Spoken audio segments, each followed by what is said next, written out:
An eyesore is no more in Atlantic Beach. A duplex along Poinsettia Street was demolished early this morning.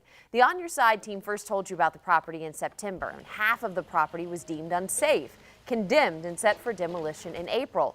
Pushback, however, from the owner of an adjoining unit stalled that demolition.